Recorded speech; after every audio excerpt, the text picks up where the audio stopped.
to the wine glass, and today we're going to be talking about the cycle in which our grapes grow, from seed all the way to grape.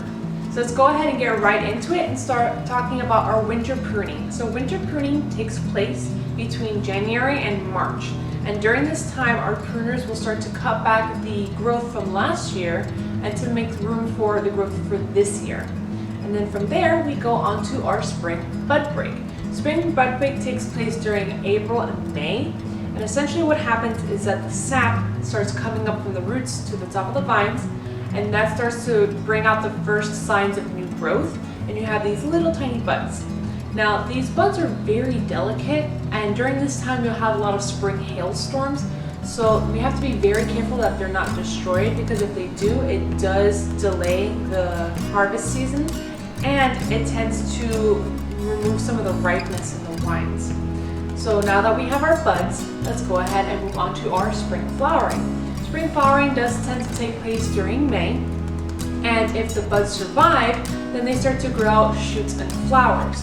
Now, flowers that grow on grapevines are known as perfect flowers, and that is because they actually do not need bees in order to pollinate.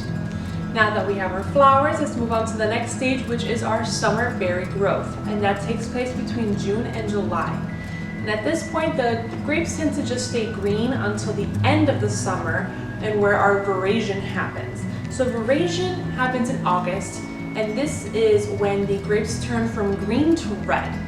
Now, before veraison begins, our harvesters and our pruners will tend to go in and remove some of the green bunches in order to make the wine more concentrated. So more of the sap and the water is going to go towards different bundles and basically enrich those flavors further, instead of having more grapes just with less flavor.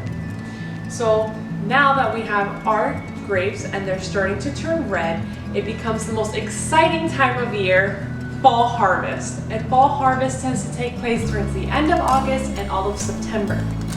Now, this is the time that is absolutely busiest for winemakers, so a lot of wineries will tend to hire seasonal staff for this time of year. You also want to harvest your grapes when it's a little cooler, so harvesting tends to happen in the evening instead of during the day where it's really hot. Now, at this time, you can have some showers, so it's very important that we harvest quickly, so that we don't have any of our grapes become rotten or any of it just being watered down. Also, grapes is a type of fruit that doesn't ripen once they're picked. So as soon as they're ripe, you need to go and pick them immediately. So harvesters have to really be on top of their grapes at this time. Now let's move on to the last part of our wine grape process, and that is going to be late harvest and winter dormancy. So late harvest happens between October and November.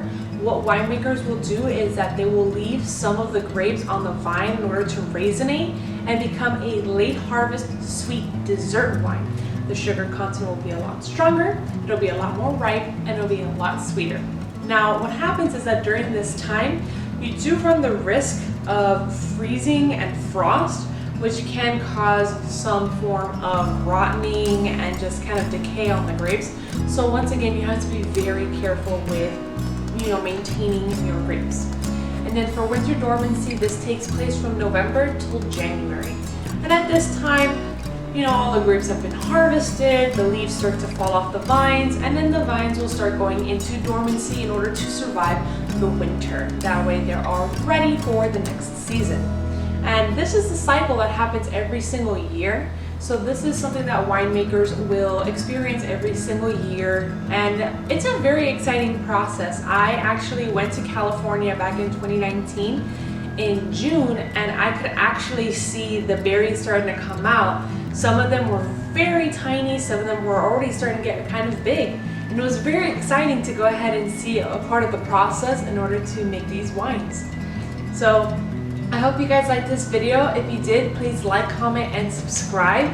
Remember to drink responsibly, and happy drinking!